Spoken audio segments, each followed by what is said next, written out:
Good morning, Principal Ma'am, and my dear colleagues present here. A warm welcome to all of you in this session. Our today's session, as always, it is focused on child. So our today's topic is also child-centric. And like a traditional method, we used to teach students with books and all, but CBSE is a lot more focusing on education, a development of a child which is holistic development. It is not anymore rote method.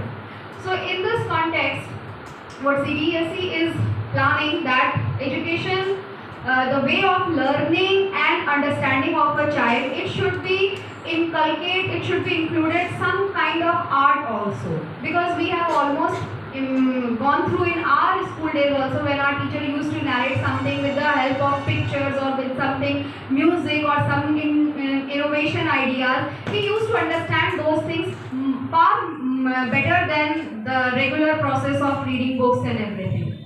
So this process or this method is introduced by CBSE, and this is known as art integration. So what is art integration? How we teachers can apply all these methods in our classroom? What are the benefits to our children of all this? So we will have a very special and very renowned resource person who is going to take us all this about and tell us about all these methods. So she is Amrita ma'am, and she is going to tell us about all this. So without wasting much time, please welcome our today's resource person, Amrita ma'am. Thank you, ma'am. Good morning, Principal ma'am and my dear teachers. Today's topic is art integrated learning in primary classes. Art integration को समझने से पहले हमें art को जानना होगा।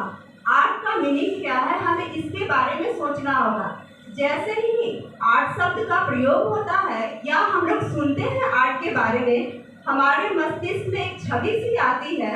Art means drawing, painting, sculpture, music, dance, etcetera. What is the definition of art in learning process? Learning process में art का क्या अर्थ है, आज हम लोग इसके बारे में चर्चा करेंगे। आज हम लोग इसके बारे में जानकारी लेंगे। Slide sir. What is art? Art is the way of joyous learning. Art एक ऐसी प्रक्रिया है जिसके थ्रू हम बच्चे के लर्निंग को जॉयफुल बना सकते हैं।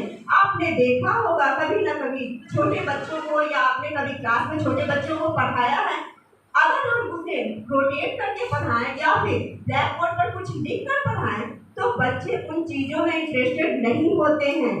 अगर वही चीज़ हम उन्हें किसी खेल के द्वारा या फिर कुछ समझा करके कुछ एक्टिविटी के थ्रू करवाएं तो बच्चे बहुत ही इंटरेस्टेड होते हैं और बहुत ही मज़ेदार तरीके से उसे सीखते हैं। Art is an universal form of communication and creative expression. यह एक ऐसा फॉर्म है जो हमें यूनिवर्सल बनाता है। अगर आप एक चीज़ को सिखा रहे हैं तो वह कहीं ना कहीं दूसरे चीज़ से कनेक्ट रहेगा। अगर बच्चा कोई एक चीज़ सीख रहा है तो वह आगे चल करके उस चीज़ को दूसरे चीज़ से वह जोड़ सकता है। यह अपने एक्सप्रेशन को फ्लो आउट करने का भी एक बहुत बड़ा साधन है, बहुत बड़ा मीडियम है। बच्चे अपने एक्सप्रेशन को बता पाते हैं। बच्चे जो फील किया है बच्चे ने उसे करने में, उसको वह किसी के सामने प्रकट करते हैं और बहुत अच्छे से बता सकते हैं। It is the best way to promote experiential learning. Child explores on his own. Art इसमें बच्चा जो भी करता है, जो भी सीख रहा है, वह खुद से उसे करके सीख रहा है। यहाँ पर लर्निंग बाय डूइंग होती है। यहाँ पहले का कैरिकुलम काम नहीं आता। यहाँ पे हमें यह नहीं होता दिखाया जा रहा है कि पहले का जो हमारा कैरिकुलम था वह क्या था कि आपका पाठ्यक्रम को माध्यम बनाया गया था उसमें। अभी क्या है कि वैसे बच्चे को सेंटर किया गया है। बच्चे को ध्यान में रख करके सारी एक्टिविटियों को हम लोग करवाते हैं जिसके थ्रू बच्चा सीखे और उसमें वो अपना ओन डाल सके, अपनी सोच को, अपनी समझ को और अपनी क्रिया को डाल सके। वो बाद में जब वह एक्टिविटी कंप्लीट करेगा तो वह अपने तरीके से उसे आपको बता पाएगा। ऐसा नहीं कि आपने उसे क्लासरूम में कुछ रटवा दिया और बच्चा उसी चीज़ को आपको फिर से वापस सुना रहा है। Art Art is not just a subject, it is used in every sphere of our day-to-day life. This definition is owned by me. मैंने ऐसा फील किया है, मुझे ऐसा लगता है कि आर्ट केवल एक विषय तक ही सीमित नहीं है। ऐसा नहीं है कि केवल हम लोग इसको एक विषय के रूप में जान सकते हैं। आर्ट को हम अपने डे टू डे लाइफ में भी प्रयोग करते हैं। इसका मैं आपको एक एग्जांपल देना चाहूँगी। किचन में तो सभी लोग जाते हैं, कुछ लोग खाने के लिए जाते हैं और कुछ लोग बनाने के लिए जाते हैं। अभी तो बहुत सारे ऐसे ऐप हैं मोबाइल पे जिसमें आप देख करके सीख सकते हैं खाना बनाना, लेकिन जब तक हम लोग उसको इम्प्लीमेंट नहीं करें, जब तक हम लोग उसको बनाए नहीं, तो क्या ये पॉसिबल है कि जो रेसिपी दिखाई गई है हम लोग उसको हूबहू अपना बना सकते हैं? हमने वहाँ क्या देखा, हमने वहाँ सीखा, उसको हमने इम्प्लीमेंट किया और तब जा करके वह तैयार हुआ। हो सकता है कि उसमें जो प्रोसेस बताए गए हैं हमने उससे कुछ डिफरेंट करने की कोशिश की है। तो यहाँ क्या होगा ना कि वहाँ का जो टेस्ट तो आपको पता नहीं है, लेकिन उसमें आप अपनी क्रिएटिविटी को डाल सकते हैं और समझ सकते हैं कि हाँ इस चीज को मैंने ऐड किया है तो इसका फ्लेवर और ज्यादा उभर कर आया है। Next slide sir.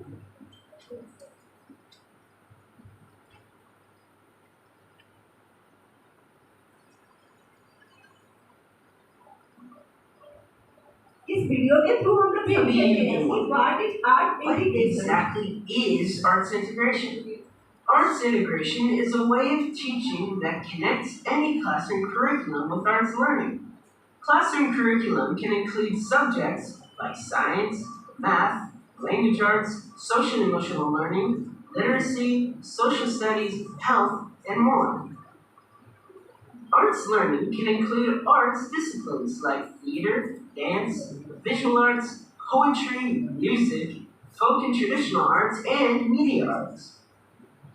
Any teacher working with any grade level can integrate the arts into their curriculum to create exciting lessons that support student learning in both the arts and non-art subjects. Here is an example, integrating math with dance. We can learn the math concept of greater than or less than through an element of dance called levels. In dance, there are high, middle, and low levels of movement in space. Working together, students can compare the different values of numbers using levels.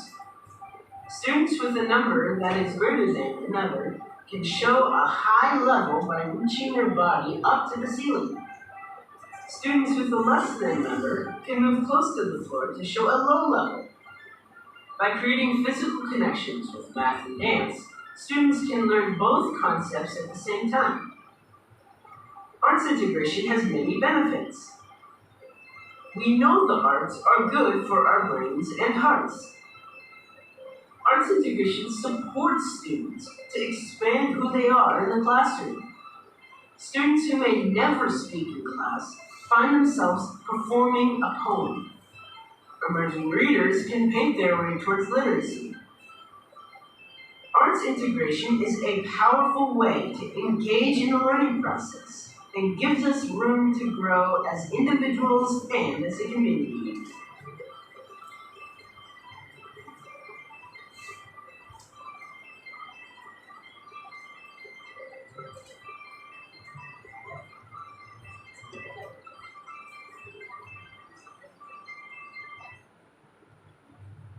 इस video के through हमने देखा कि art कैसे मदद करता है एक सब्जेक्ट को दूसरे सब्जेक्ट से जोड़ने में, या कैसे हेल्पफुल है हमारे डे टू डे लाइफ के लिए, या कैसे हेल्पफुल है हमारे एनवायरनमेंट से कनेक्ट करने के लिए। आर्ट में ऐसी बहुत सारी खूबियाँ हैं। अगर हम लोग आर्ट का यूज नहीं करें अपने पढ़ाने के तरीकों में, अपने सीखने के लिए, तो वह हमें उतना इंजॉयफुल नहीं बनाएगा और हमारे लिए बोरस हो जाएगा। बच्चे उसको कभी भी इंजॉयफुल नहीं सीख पाएंगे, बच्चे उसे करने में कभी इंटरेस्टेड नहीं हो पाएंगे। Now what is art integration? Art integration को एनसीईआरटी 2005 में लाया गया था, जिसमें पहले के करिकुलम को ध्यान में रखते हुए इसमें चेंजिंग किए गए हैं। और बोला क्या है कि पढ़ाई को सिर्फ बच्चों तक सीमित नहीं रखना है, सिर्फ उसे क्लासरूम तक सीमित नहीं रखना है। बच्चों को इस तरह से पढ़ाया जाए, इस तरह से उसे सिखाया जाए कि वह अपने डे टू डे लाइफ से उसे कनेक्ट कर पाए, वह अपने आसपास के पर्यावरण से उसे समझ पाए। रविंद्रनाथ टैगोर ने कहा भी है कि बच्चे को उस तरह शिक्षा देनी चाहिए कि वह अपने आप को पर्यावरण के आसपास महसूस करे, पर्यावरण के समावेश से मिलकर के उसे शिक्षा दी जाए, जिससे उसके आसपास जो भी गतिविधियां हो रही हैं उसको वह जाने, सीखे, अप्लाई करे अपने ऊपर और फिर वह किसी को बता सके, अपनी भावनाओं को वह प्रकट कर सके। Art integration is an approach in teaching in which students construct and demonstrate understanding through any art form. Art integration एक ऐसा अप्रोच है जिसमें बच्चे को टीचिंग के द्वारा उसे डेमोन्स्ट्रेट करके, कंस्ट्रक्ट करके बताया जा रहा है, सिखाया जा रहा है और बच्चा फिर अपनी भावनाओं को, अपनी की गई गलतियों को या फिर कहें कि अपनी अच्छाइयों को वह बता पा रहा है। जैसे सपोज दैट अगर हम लोग क्लासरूम में कुछ करवाते हैं, बच्चे ने किया, मान लीजिए क्लासरूम में 40 बच्चे हैं, जरूरी नहीं है कि मैंने जो पढ़ाया, मैंने जो सिखाया 40 ने गेन किया। 20 स्टूडेंट ऐसे होंगे जिन्होंने सीखा और 20 बच्चे ऐसे होंगे जिन्होंने नहीं सीखा, जिन्होंने कुछ नहीं किया। तो आर्ट एक ऐसा मीडियम है जिसमें हम बच्चों को इंगेज करके रख सकते हैं। पूरा क्लासरूम क्या होगा कि इंगेज रहेगा और वो जो आप बता रहे हैं उन चीजों को समझेगा और उसे अप्लाई करके अपना एक्सपीरियंस वो आपके साथ शेयर करेगा। It is the cross-curricular approach of teaching and learning based on collaboration between teaching of subject with arts. यहाँ पे बच्चा दूसरे सब्जेक्ट को, मान लीजिए कि मैं साइंस पढ़ा रही हूँ, एसएसटी पढ़ा रही हूँ, कुछ भी पढ़ा रही हूँ, अगर आर्ट के थ्रू पढ़ा रही हूँ तो यहाँ पे एक सब्जेक्ट दूसरे सब्जेक्ट से कनेक्ट हो जाता है, एक चैप्टर दूसरे चैप्टर से कनेक्ट हो जाता है। यहाँ बच्चे को मैंने एक चीज समझाया लेकिन बच्चा उसके साथ साथ दूसरी चीजों को भी समझ रहा है जो आगे चलकर नेक्स्ट चैप्टर के लिए उसके लिए हेल्पफुल होगा। AIL is a teaching model which is based on learning through the arts and with the arts. इसका मैं आपको एक एग्जांपल देना चाहूंगी। मेरे पास कुछ सर्कल हैं,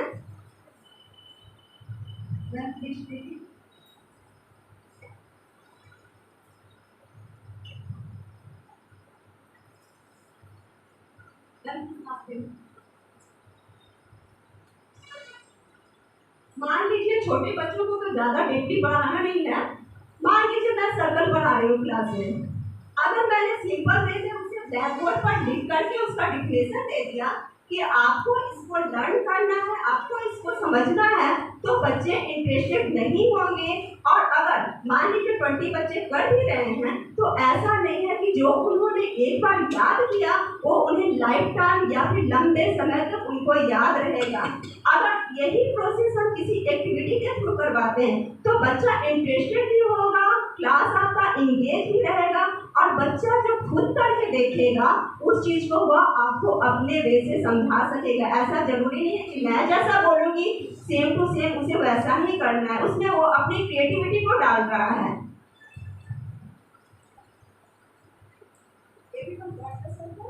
Now it is folded in half part like this way.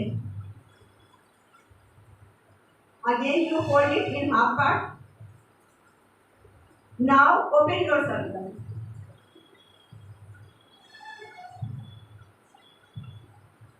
Please show me your picture. Okay. Where two lines made together, that is point of circle. That is the center point of circle. आप अपने circle को देखें एक बार, जहाँ पर दो सीधी line आकर के मिली हैं वह क्या हो गया, सर्कल का सेंटर पॉइंट हो गया। अगर इस चीज को मैं बच्चे को लिख करके बताऊं तो बच्चा इतनी आसानी से, इतनी इजी वे में इसको नहीं समझेगा। नेक्स्ट है हमारा, आप देखें अपने सर्कल को ध्यान से कि एक लाइन आपके सेंटर ऑफ पॉइंट को पास करती हुई दूसरे किनारे तक आ गई है, दैट इज डायमीटर। यहाँ बच्चे ने सेंटर ऑफ पॉइंट सीखा, डायमीटर सीखा, लाइक दिस। ओके,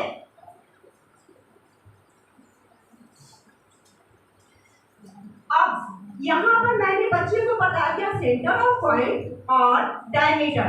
अब मैं बच्चे को बोलूंगी कि आप खुद से करो। बच्चे को everyone mark on your pencil.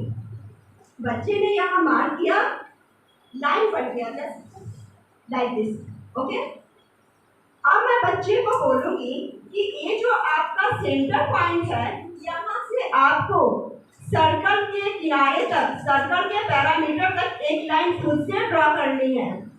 जब बच्चा उस लाइन को ड्रॉ करेगा, दैट इज रेडियस।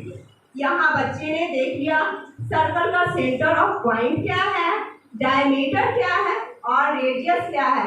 एक दिन में हमें बहुत ज़्यादा भी बच्चे को नहीं सिखा देना है कि वो कंफ्यूज हो जाए। यहाँ तक हमने सिखाया। नेक्स्ट डे क्लास में अब मैं उसे बोलूँगी कि आप इस सर्कल को ले जा रहे हो, वापस फिर से कल इसे लेकर के आना। बच्चे में क्यूरियोसिटी बनी रहेगी। बच्चा को लगेगा कि मैं फिर कल कुछ करवाने वाली है। बच्चा एक्साइटेड रहेगा। नेक्स्ट डे जब फिर से क्लास में आएगा, एक बार मैं उसका रिवीजन करवाऊंगी। बच्चे ने खुद करके देखा। कुछ बच्चे ऐसे होंगे जो घर जा करके उसका एक नहीं 2, 3, 4 लाइन बनाएंगे और आकर के आपको बताइए मैम देखो मैंने इसे एक बार और फोल्ड किया तो ये इस तरह का हो गया है। तो एक बच्चा इसमें अपना एक्सप्रेशन डाल रहा है, उसने क्या जो किया, उसने क्या फील किया, वो आपको बता रहा है। इसके बाद नेक्स्ट मैं फिर से इसे बोलूँगी कि आपने कल क्या सीखा, डायमीटर सीखा, लेकिन डायमीटर कहाँ से पास आउट होकर के गया है, आपके सेंटर ऑफ पॉइंट से पास आउट होकर के गया है। अब मैं नेक्स्ट उससे बोलूँगी कि अब आप इसी सर्कल को इस वे में फोल्ड करोगे लाइक दिस। इस वे में बच्चा फिर से फोल्ड किया, दैट इज कॉर्ड। यहाँ पर आपने देखा कि एक एक्टिविटी के थ्रू बच्चा कितनी सारी चीज़ों को सीख रहा है। यहाँ मैंने उसे कुछ भी लिखकर या बोलकर नहीं सिखाया है और यह जो बच्चा सीखा है उसे यह काफ़ी दिनों तक याद रहेगा, काफ़ी लंबे समय तक याद रहेगा। Next slide sir. Why art integration in learning क्यों जरूरी है? हम लोग ऐसे भी तो पढ़ा सकते हैं ना क्लासरूम में जाकर के, कोई राइम्स है, चलो मैं तुम्हें सुनाती हूँ, तुम इसको सुन करके रिपीट करोगे। कुछ मैंने ब्लैक बोर्ड पर लिखा दिया, चलो इसको आप लोग कॉपी करो। ऐसा भी तो हम लोग करते थे ना। और पहले के समय में पहला जो हमारा एजुकेशन सिस्टम था उसमें इसी तरह का होता था। न्यू एजुकेशन सिस्टम जो NCF 2005 में आया, इसमें बच्चे को ध्यान में रख करके कैरिकुलम में कुछ परिवर्तन किए गए, कुछ बदलाव किए गए। यहाँ बच्चा को सेंटर ऑफ पॉइंट रखा गया, चाइल्ड ऑफ सेंटर रख करके और कैरिकुलम का निर्माण किया गया, बनाया गया। Art is a powerful medium of expression and strong pedagogical tool. यहाँ आपने देखा इस एक्टिविटी के थ्रू कि बच्चा खुद से सीख रहा है। बच्चा खुद से सीख करके वह अपनी बातों को आप तक पहुँचा रहा है, अपनी बातों को वह बता रहा है। इसमें कुछ भी जरूरत नहीं है कि आपको सारी चीज़ें हम जो क्लासरूम में करवाएं वो बोलकर या लिख कर करवाएं। To reduce the curricular burden by making learning more meaningful and joyful। यहाँ कैरिकुलम के बर्डन को कम किया गया है, बच्चों के लिए लर्निंग को आसान, मीनिंगफुल और जॉयफुल बनाया गया है। बच्चे जो भी करें खुद से करें और बहुत ही जॉयफुल मोमेंट में करें। To enhance the skill to communicate and the power to express. अभी मैंने जो एक्टिविटी कराई थी उसमें आपने देखा कि बच्चे ने खुद से सीखा, खुद से किया और फिर वह आपको एक्सप्रेशन दे रहा है, वो आपको बता रहा है, अपनी फीलिंग बता रहा है। उसमें हो सकता है मैंने जो ये 2 लाइन करवाए हैं उसमें 4 बार इसे होल्ड किया हो। तो यहाँ पे बच्चा कुछ कर करके फिर आपको अपनी फीलिंग बता रहा है। It is a good tool for experiential competency based and holistic learning. इसमें बच्चे का समग्र विकास हो रहा है। बच्चा देख रहा है, सुन रहा है, उस चीज को कर रहा है और फिर अपनी भावनाओं को आप तक बता रहा है। इससे बच्चे का क्या हो रहा है, ओवरऑल डेवलपमेंट हो रहा है। चिल्ड्रन हु आर फिजिकली और mentally disability they can also be taught through art. इसका मैं एक बहुत अच्छा एग्जाम्पल देना चाहूँगी और मैंने जिसे फील किया है मैं अपनी शेयर करना चाहती हूँ आपके साथ। In my previous school one student is there. He is different from others. और बाकी बच्चों से अलग था। मैंने कुछ ही दिन हुआ था मुझे वो स्कूल ज्वाइन किए हुए। वह बच्चा आता था अपनी मम्मी के साथ और उनकी मम्मी पूरे दिन क्लासरूम में रहती थी बच्चे के साथ। मैंने एक दिन देखा, 2 दिन देखा, पहले तो मुझे लगा कि हो सकता है कोई टीचर हो जो उनको ऑब्जर्व कर रही हो, लेकिन ऐसा नहीं था। 2 दिन हो गया, 3 दिन हो गया, फिर मैंने पूछ लिया टीचर से कि मैम ये यहाँ पे जो बैठी रहती है मैम वो कौन है और क्यों बैठी रहती है क्लास में। मैम ने बोला मैम वो मैम नहीं है, इस बच्चे की मम्मी है। मैंने बोला कि क्यों बैठी रहती है क्लास में। मैम उनका बच्चा ना बहुत बदमाश है, सो आप सब हम लोग ना हैंडल उसको नहीं कर सकते। मैं बोली ऐसा क्यों। तो बच्चे में क्या था कि वो पढ़ने में बहुत अच्छा था, उसे मतलब कुछ भी ऐसा नहीं था कि उसे एक्स्ट्रा क्लास की ज़रूरत है या फिर वो क्लास डेली कंटिन्यू करे, ऐसा कुछ नहीं था। उनकी मम्मी खुद भी टीचर थी, उस चीज़ को सारा कुछ वो घर पे करवाती थी। ज़रूरत क्या थी कि उसे बाकी बच्चों से कनेक्ट होने की ज़रूरत थी। मैंने फिर उसकी मम्मी से बात की। मैंने बोला कि मैम क्या बात है, आप पूरे दिन क्लास में रहती हैं। उन्होंने बोला कि मैम ऐसा है कि मैं इसके लिए बहुत सारे स्कूल में गई और कोई भी स्कूल अलाउ नहीं किया कि आप बच्चे के साथ क्लासरूम में बैठ सकती हैं। फिर मैंने पूछा कि प्रॉब्लम क्या है। बच्चे के साथ ये प्रॉब्लम थी कि बच्चा जिसको पसंद करता है या फिर जिसको नापसंद करता है, पढ़ते पढ़ते वह क्या करता था, अचानक से जाकर के दौड़ से पुश कर देता था, कभी उसे मार देता था, चाहे वो टीचर हो या स्टूडेंट हो, या नहीं देखता था कि सामने वाला गिर रहा है उसे चोट लगी, ये उसको कुछ भी पता नहीं था। मैंने बोला उनसे ठीक है मैम, आपको मैं अचानक से तो आपको नहीं बोलूँगी कि जाने के लिए, क्योंकि हो सकता है कि मैं संभाल ना पाऊँ। मैंने बोला कि ठीक है आप कंटिन्यूअसली इसके साथ आधे घंटे बैठिए। मैंने पहले प्रिंसिपल से बात की कि मैम इसे मैं अपने क्लास में लेना चाहती हूँ, बच्चा LKG का था। मैंने उसे अपने क्लास में लिया, प्रिंसिपल की एग्री हो गई। मैंने बोला कि मैम आप बैठिए, लेकिन जैसे ही आपको लगे कि मेरा बच्चा इंगेज हो गया है, आप वहाँ से जा कर के आप बाहर बरामदे में बैठिए और जब मुझे ज़रूरत होगी, मुझे ऐसा लगेगा कि नहीं आपको बुलाना है तो फिर मैं बुला लूँगी आपको। तो बोले ठीक है मैम। आधे घंटे तक क्लास चला, बच्चा इतना इंगेज हो गया कि उसे पता ही नहीं चला कि उसकी मम्मी कब वहाँ से चली गई है। 1 दिन हो गया, 2 दिन हो गए, 1 सप्ताह के बाद आप विश्वास नहीं कीजिएगा और बच्चा कंटिन्यूअसली 2 घंटे तक क्लास में बैठा रहा। यहाँ क्या हुआ, पहले जो टीचर पढ़ा रही थी, ऐसा नहीं कि टीचर ने कुछ ऐसा नहीं करवाया, बहुत खराब पढ़ा रही थी, ऐसा कुछ भी नहीं था। जरूरत क्या थी, बस बच्चे को इंगेज रखने की जरूरत थी। मैंने उसकी मम्मी से पूछा कि मैम आप मुझे बताइए कि इसे क्या एक्टिविटी ज़्यादा पसंद है, कि किस चीज़ से ज़्यादा इसका लगाव। उसकी मम्मी बोली कि एनिमल, इसे हर चीज़ में एनिमल चाहिए, अगर इसको केक चाहिए तो उसमें भी एनिमल बना हुआ चाहिए, कोई पिक्चर है, कुछ भी। मैंने बोला ठीक है।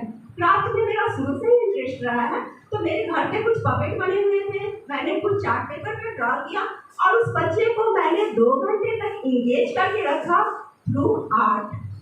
किसी एक्टिविटी के थ्रू मैंने उसे पूरे 2 घंटे तक इंगेज करके रखा और विश्वास नहीं कीजिएगा, आज वो बच्चा क्लास 6 में है। मुझे बहुत खुशी होती है जब उनके पेरेंट्स बात करते हैं, मुझे लगा कि मैंने किसी के लिए कुछ तो अच्छा किया। तो आर्ट में आर्ट ऐसा मीडियम है जिसके थ्रू आप किसी बच्चे को, ऐसा नहीं है कि हर बच्चा नहीं सीख सकता है। मान लीजिए कोई बच्चा सुनने में उसको प्रॉब्लम है, आप उसको पिक्चर दिखा करके सिखा सकते हैं, बहुत कुछ सिखा सकते हैं। कोई बच्चा देख नहीं सकता, आप उसको राइम्स के थ्रू सिखा सकते हैं। ऐसा नहीं है कि हम लोग अगर कोशिश नहीं करें तो बच्चे नहीं सीख पाए। Next slide sir.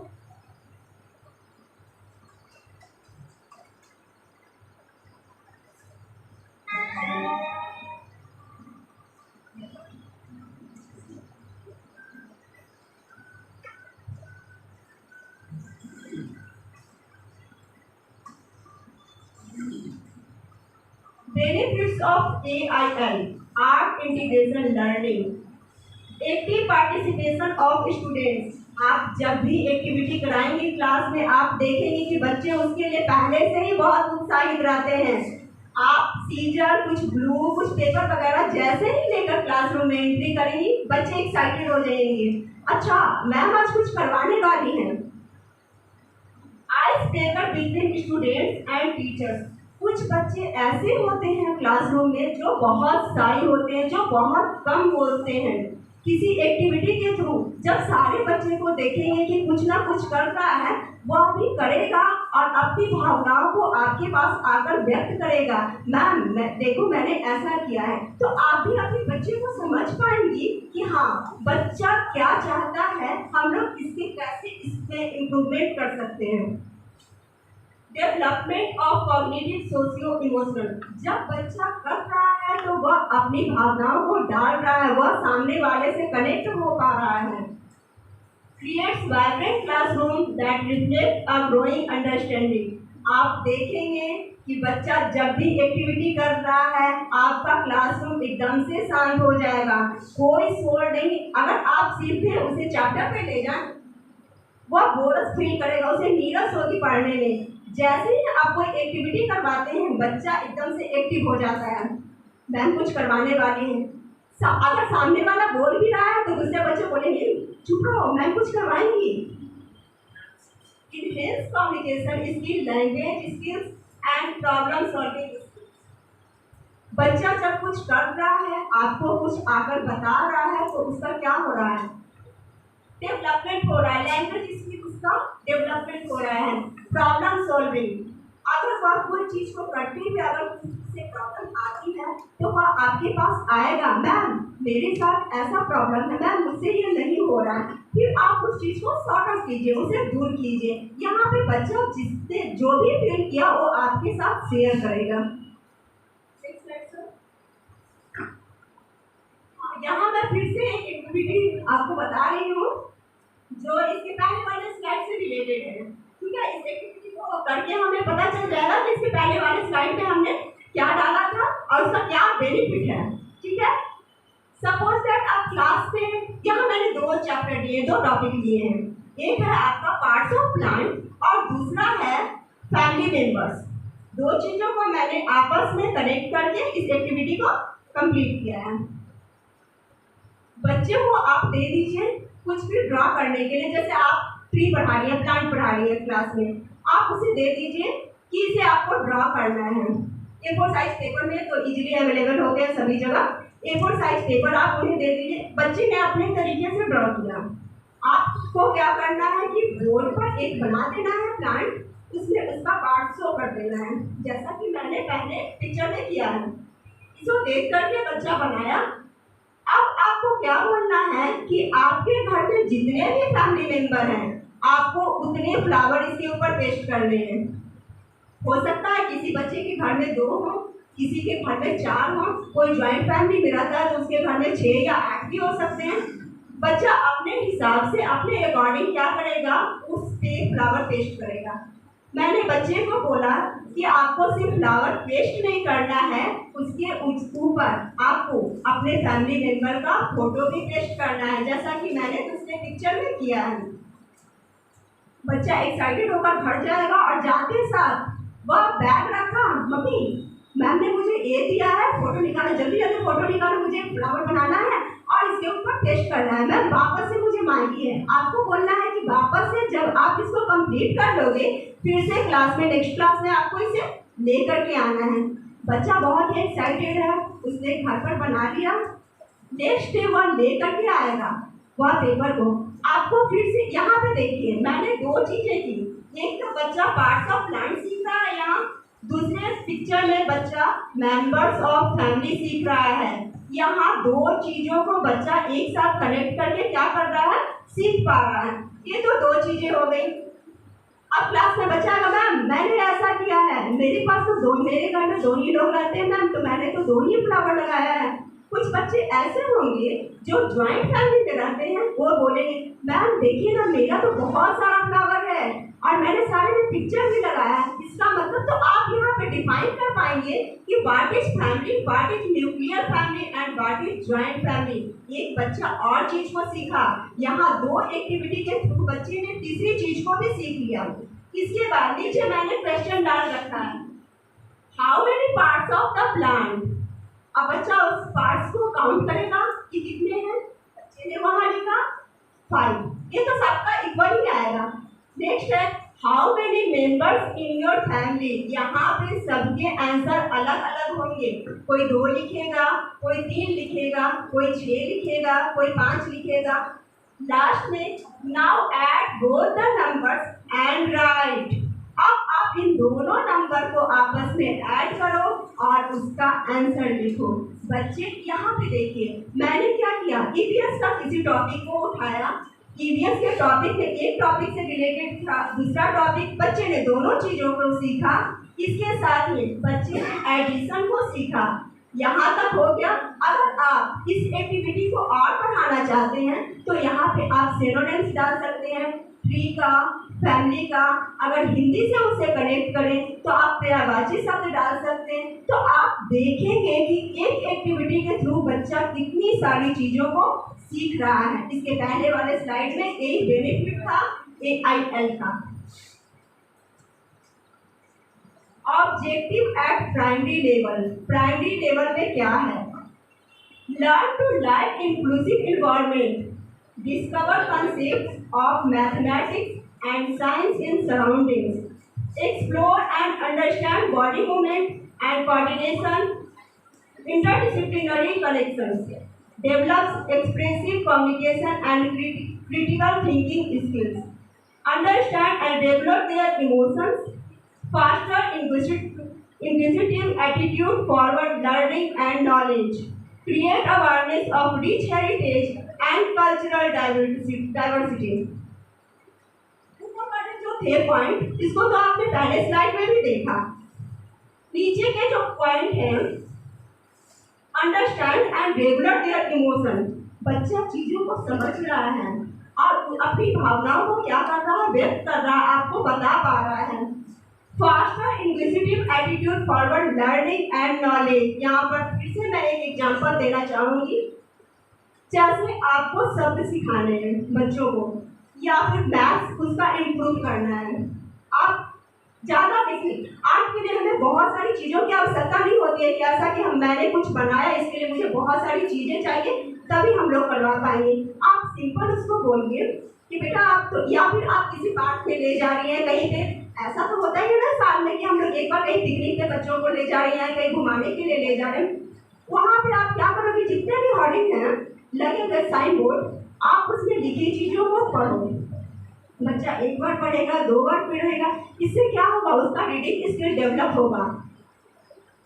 गाड़ी तो आज के ज़माने में सभी के पास है, 2 व्हीलर हो, 4 व्हीलर हो, सभी के पास, लगभग सभी घरों में देखने को मिल जाएंगे। आप बच्चे को बोलिए कि बेटा आज आप जब घर जाओगे ना, आपके पास जो भी है 2 व्हीलर है या 4 व्हीलर है, आप उसके नंबर को, लास्ट वाला जो नंबर है उसे मल्टीप्लाई करोगे, ऐड करोगे, डिवाइड करोगे। बच्चे के अंदर एक क्यूरियोसिटी बनी हुई है। अच्छा मैम ने बोला है, जो बच्चा घर जाकर के मोबाइल में लगा रहता था, आप देखेंगे कि वो अपने फादर या मदर का वेट कर रहा है। क्यों? कि जब पापा आएंगे मैं जाकर के गाड़ी देखूंगा और मैम ने बोला है कि उसके नंबर को लास्ट वाले नंबर से डिवाइड करना है, मल्टीप्लाई करना है। क्लास में हो सकता है कि कोई बच्चा ऐसा भी हो जिसके पास गाड़ी ना हो, इसके लिए आपको परेशान होने की जरूरत नहीं है। बच्चा आकर बोलेगा मैम मेरे पास तो गाड़ी नहीं है, मैं कैसे करूँगा। आपको क्या करना है, ठीक है बेटा आपके पास गाड़ी नहीं है, कोई बात नहीं, मेरी गाड़ी का जो नंबर है ना वो मैं आपको देखती हूँ, आप इससे मल्टीप्लाई कर दोगे। बच्चा भी खुश। बच्चे को यह भी नहीं लगा, यह भी मैंने फील होने नहीं दिया कि उसके पास गाड़ी नहीं है, वह इस एक्टिविटी में पार्टिसिपेट नहीं कर सकता है। तो ऐसी बहुत सारी छोटी छोटी चीज़ें हैं जिनके थ्रू हम लर्निंग को बहुत ही जॉयफुल तरीके से और बहुत ही अच्छे वे में करवा सकते हैं और बच्चे उसे काफ़ी समय तक याद रखेंगे। नेक्स्ट डे जब बच्चा आएगा क्लास में, मैम मेरा देखिए ना, मैंने ऐसे, मैम मेरे पास तो 2 गाड़ी थी, मैंने दोनों का किया है। तो हर बच्चे ने अपना अपना एक्सपीरियंस क्या किया, आपके साथ शेयर किया। हर बच्चे ने जो फील किया वो आकर के आपको बताएं।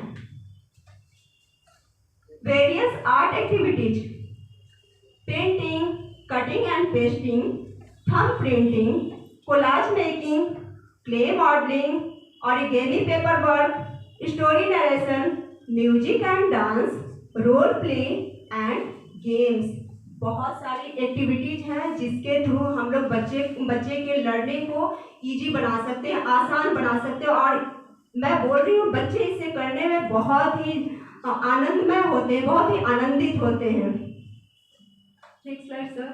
Story narration help child understand sounds, words and language and develop early literacy skill. जब बच्चे को आप स्टोरी सुना रहे हैं तो बच्चा उस आप कहानी में क्या होता है, स्टोरी में क्या होता है, कभी हम ऊंचे स्वर में बोलते हैं, कभी किसी चीज को हम बहुत धीरे बोलते हैं, तो बच्चा उस चीजों को क्या कर रहा है, ऑब्जर्व कर रहा है। यहाँ पे उसका क्या हो रहा है, साउंड को, वर्ड को, जो कहानी मैंने लिखी है या बुक में लिखी है, वर्ड को वह पहचान पा रहा है, जान पा रहा है। आप उसका बार बार अभ्यास कराने से बच्चा कठिन से भी कठिन शब्द को इजी वे में पढ़ ले रहा है। यहाँ क्या होगा कि स्टोरी के थ्रू उसकी जो लिखने की जो क्षमता है, लिटरेसी स्किल, वह भी उसका क्या होगा, विकसित होगा, उसका विकास होगा। Helps develop ability to focus social skills and communication skills. Each chapter says a story. हर चैप्टर से हम लोग एक स्टोरी तैयार कर सकते हैं। ऐसा नहीं है कि यह सिर्फ लैंग्वेज तक ही सीमित है।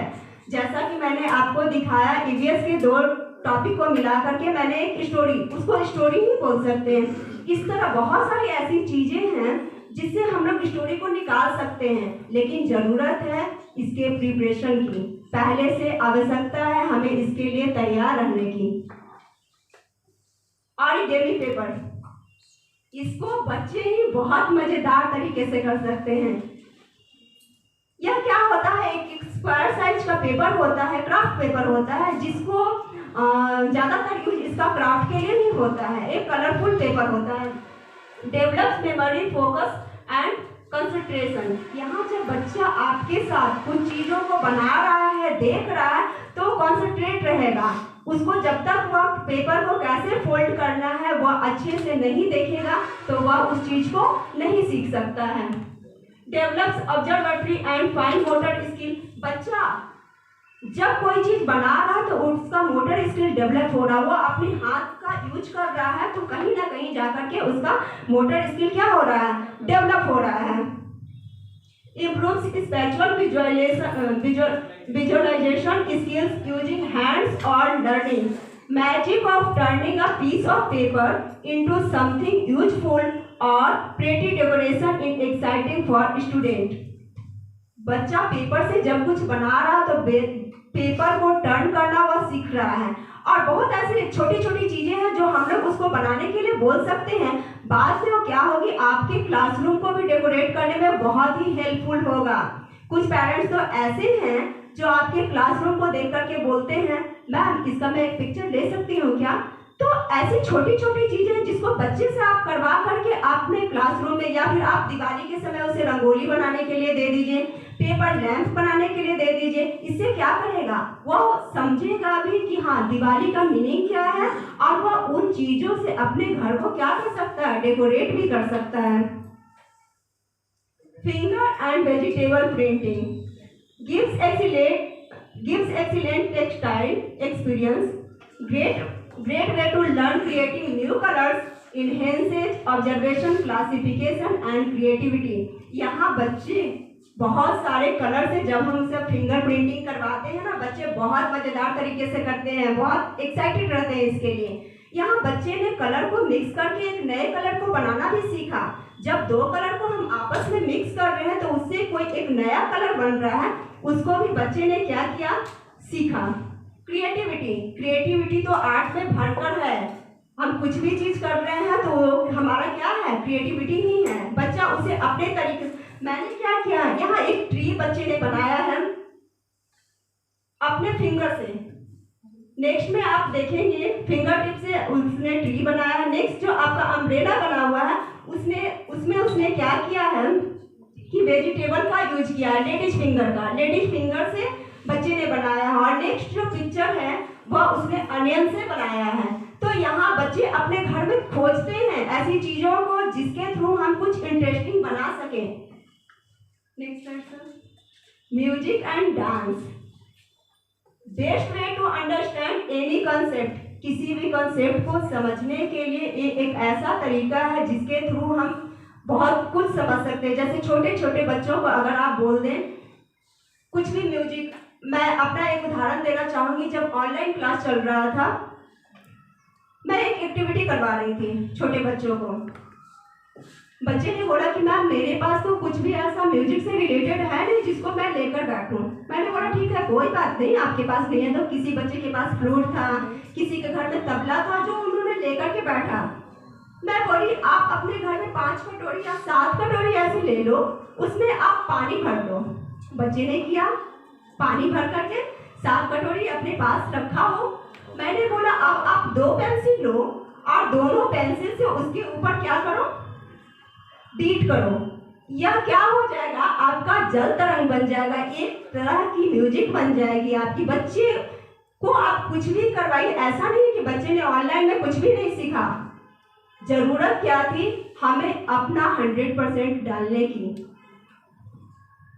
Involves large group at a time. यहाँ पे आप म्यूजिक और डांस में, म्यूजिक में नहीं बोलूँगी मैं क्योंकि बहुत सारे को मैं नहीं ले सकती एक साथ, लेकिन डांस में एक आप बड़े ग्रुप को इन्वॉल्व कर सकते हैं। एक ही टाइम पे हो सकता है कि मान लीजिए कि मैं EVS पढ़ा रही हूँ किसी क्लास में, बच्चे देखें कि आज बहुत कम है, तो आप दूसरे सेक्शन के बच्चों को इसमें क्या कर सकते हैं, इन्वॉल्व कर सकते हैं। एक ही साथ बहुत बड़ा ग्रुप क्या होगा, पार्टिसिपेट करेगा, एक्टिविटी करेगा और सारा क्या रहेगा, इंगेज रहेगा।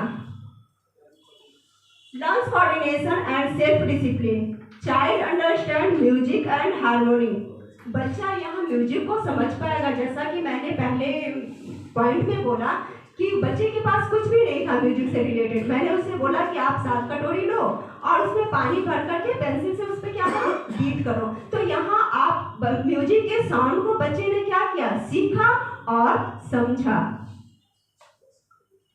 Role play and drama develops motor skills and coordination. यहाँ बच्चा जब रोल प्ले करेगा, सपोज दैट आप अपने क्लास में किसी बच्चे को शेफ बना दीजिए, किसी को डॉक्टर बना दीजिए, किसी को नर्स बनाइए, किसी को टीचर बनाइए। बच्चा जब रोल प्ले कर रहा है तो एक उसका क्या हो रहा है, मोटर स्किल तो डेवलप हो ही रहा है, वो एक दूसरे से कोऑर्डिनेट भी कर रहा है। Ice breaking activity with teacher and students. मैंने जैसा कि पहले भी बोला कि सारे बच्चे इक्वल नहीं होते हैं, सारे बच्चों का सीखने का तरीका एक जैसा नहीं होता, सारे बच्चों के लेवल एक जैसा नहीं होता। कुछ बच्चे बहुत ज़्यादा वीक होते हैं, तो कुछ बच्चे क्या होते हैं कि बहुत ब्राइट लर्नर है, कुछ स्लो लर्नर है। तो हर क्लास में ऐसे बच्चे आपको देखने के लिए मिल जाएंगे जिनके सीखने का तरीका अलग है। जो किसी चीज़ को, कोई बच्चा है कि बहुत फास्ट सीख रहा है, हो सकता है सामने वाले बच्चे को वह चीज़ एक बार में ना समझ में आए। तो यहाँ टीचर क्या करेंगे कि हेल्प करती हैं, और बच्चा ऐसा नहीं है कि वो नहीं कर पा रहा है तो आप उससे 1 बार 2 बार पूछिए, उसे समझाइए, और वह जब थोड़ी सी भी कोशिश करेगा तो वह बता पाएगा कि मैम मैंने ऐसा किया, यहाँ तक मैं पहुँच पाया हूँ। Teachers communication and language skill. Role play में वह बहुत सारी चीज़ों को सीख रहा है। एक दूसरे का, जैसे मैंने किसी बच्चे को शेफ बनाया तो वह शेफ एक क्या करता है, तो वह उस दूसरा बच्चा उसे देख करके क्या कर रहा है, उस चीज़ को सीख पा रहा है। Games increase overall motivation, creates positivity and interest in students, less stressful way for students to demonstrate their knowledge, skill and understand of a topic. Game के थ्रू भी हम किसी बच्चे को बहुत कुछ सिखा सकते हैं और यह बच्चे के लिए बहुत ही जॉयफुल होता है। मैं अभी एक एक्टिविटी यहाँ पर करवाना चाहूँगी टीचर से। Please 4 to 5 teachers come forward.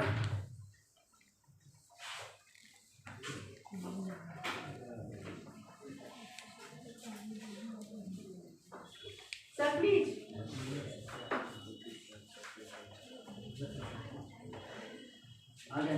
Yes, sir, please come.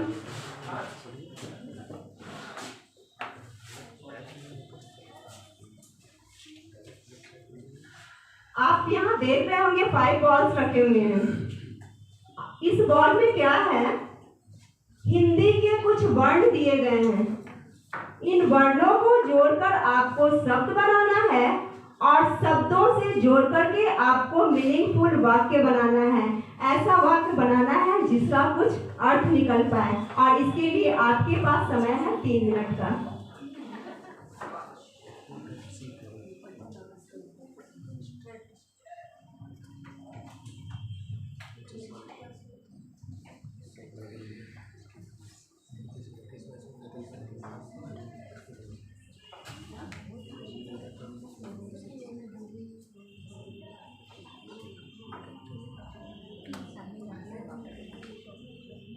Everyone do by yourself.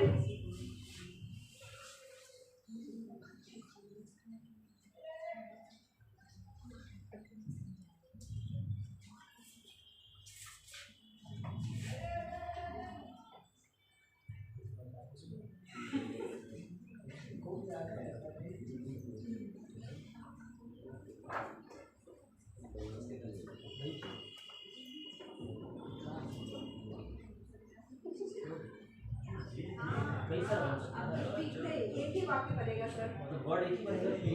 नहीं, शब्द तो बहुत सारे बनेंगे, उन शब्दों को जोड़कर आपको वाक्य बनाना है।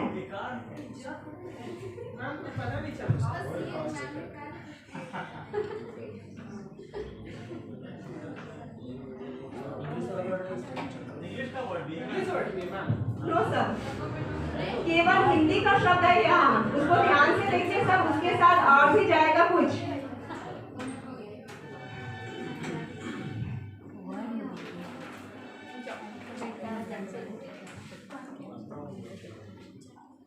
यहाँ आपको मात्राओं को भी ध्यान में रखना है। यह इंग्लिश नहीं है कि यहाँ आपने सिर्फ वर्ड को अरेंज कर दिया और फिर वहाँ आपने सेंटेंस बना लिया।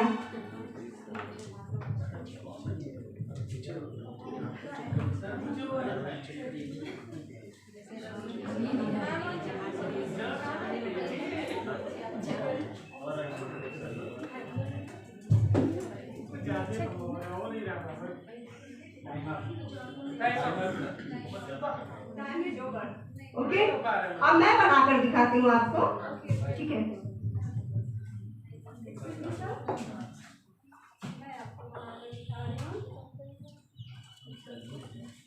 ग, दिस इज ग, यहाँ ग बना, आधा ब,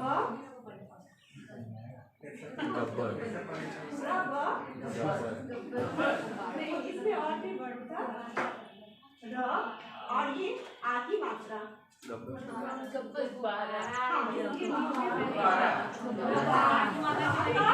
और है, मैं बता दे रही आपको। नहीं,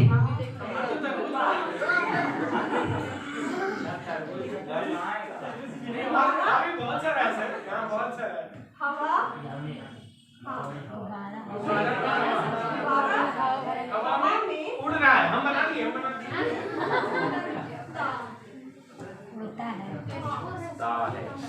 यहाँ जो सेंटेंस क्रिएट हुआ वह था गुब्बारा हवा में उड़ता है।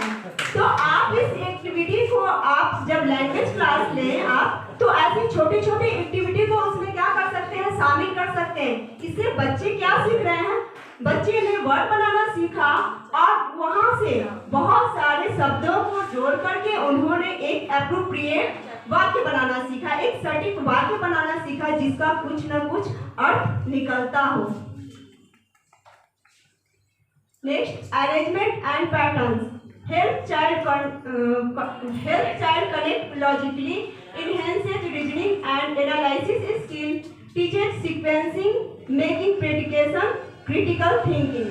Arrangement and patterns, इसको हम लोग बच्चे को दे करके बहुत कुछ उसमें हम लोग डेवलप कर सकते हैं। जैसे उसका रीजनिंग स्किल, मैंने 4 या 5 नंबर दे दिया अलग अलग तरह के, जिसमें कुछ डिफरेंस हो। जैसे मैंने 3 दिया, 6 दिया, 9 दिया। नेक्स्ट नंबर क्या होगा, बच्चा यहाँ ऐड करके खुद से सीख रहा है। मैंने सर्कल दिया, स्क्वायर दिया, ओवल दिया। नेक्स्ट इसका क्या आएगा, बच्चे ने यहाँ खुद से सीखा, बच्चे ने किया उसे और फिर सीखा, और फिर वो उसने जो किया वो आकर के आपको बता भी रहा है। What are the barriers in art integrated learning? क्या क्या बैरियर हैं, क्या क्या रुकावटें हैं। लैक ऑफ रिसोर्सेज, संसाधनों की कमी। बहुत समय पे ऐसा होता है कि हम जो कराना चाहते हैं उसके लिए हमारे पास सामान उपलब्ध ना हो।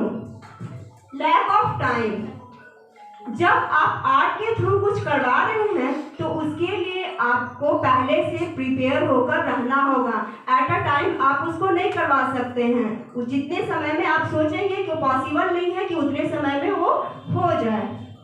लैक ऑफ नॉलेज, जब आपको नॉलेज नहीं होगा कि किस एक्टिविटी को हमें कैसे करवाना है, किस चैप्टर में हमें कौन सी एक्टिविटी डालनी है, तो वहाँ पर आप नहीं करवा सकते हैं।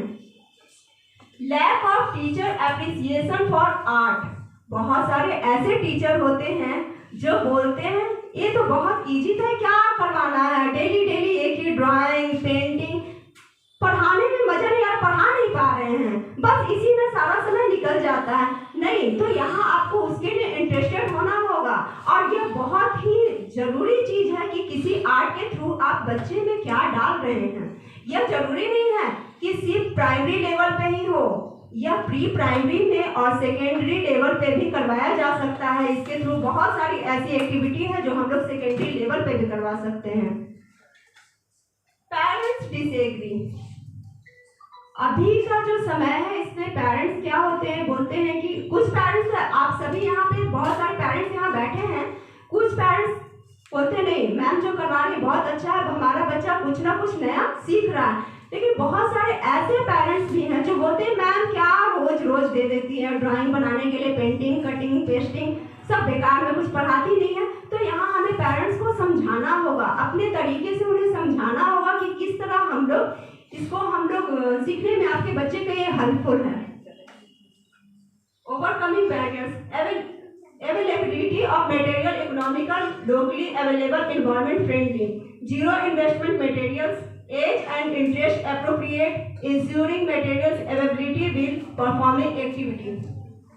ये जरूरी नहीं है कि आप किसी एक्टिविटी को कराने के लिए बहुत सारे आपको सामान चाहिए। आपके पास जो भी है, आप पेपर पर कागज करवा रहे हैं, किसी बच्चे के पास नहीं है तो आप न्यूज़पेपर से भी उससे करवा सकते हैं। ऐसा जरूरी नहीं है कि इसके लिए आपको बाहर जाकर के कुछ मटेरियल है। इसके लिए मैंने पहले भी बोला कि हमें प्री प्लानिंग करनी होगी। जब सेशन आपका स्टार्ट होता है उस समय आप पेरेंट्स को बोल दें कि आपको एक इन्वेलप उसे दे दें और बोले कि इस इन्वेलप में हमेशा आपको कलर पेपर डालकर बच्चों को भेजना है। उस सब्जेक्ट से रिलेटेड जो भी टीचर आएंगे उससे रिलेटेड जो भी उनको करवाना इजी वे में वो करवा सकती हैं। Conclusion, through this topic we learned that art is a powerful tool through which learning can be taught to children in a joyful way and it is helpful in the overall development of the child. इस session से हमने यही सीखा कि art एक ऐसा माध्यम है जिसके द्वारा बच्चे का ओवरऑल डेवलपमेंट किया जा सकता है। Now it is the time of question answer. My first question is, art integration means profound knowledge of at least one art form, combining arts with subject other than science, combining arts with the teaching of different circular area, combining arts with the language and social science. Yes, this is right answer. Art integrated learning helps in development of cognitive domain, psychomotor domain, affective domain, all. Very good. Through art integrated learning, teachers will be able to develop art-related historical projects, activities for art experience, examination resources for academic results, art competition spirits. Children with special needs can be engaged in joyful learning through reading aloud, art integrated learning, memorizing the lesson, writing practice. Yes, right answer. Through integration of art forms, assessment cannot be done by teachers. True, false, not possible in some activities only. D.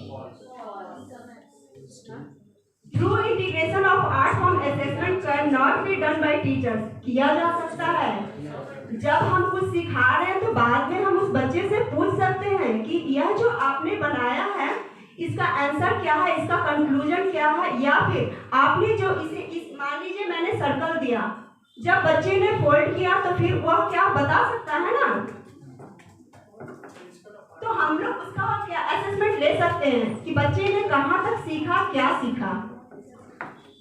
Principle of art integrated activities is based on experiential learning, rote memorization, writing correct answer, copying from textbook.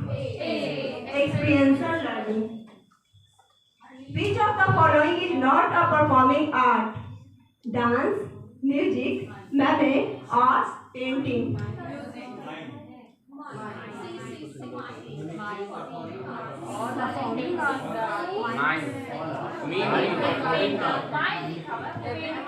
Painting.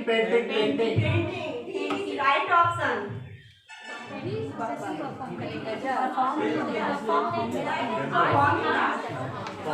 Painting को आप perform नहीं कर रहे हैं, और mind का मतलब होता है इशारों से व्यक्त करना, इशारों से समझाना। Okay, various concepts of mathematics, science, social science and languages can be learned effectively through art integrated learning. In art integrated learning, art has been referred as classical art, folk art, pedagogical tool, examination method. Pedagogical tool. Which of the following does not come under visual arts? Collage making, poetry, creative writing, and photography. Yes, creative writing. Thank you everyone.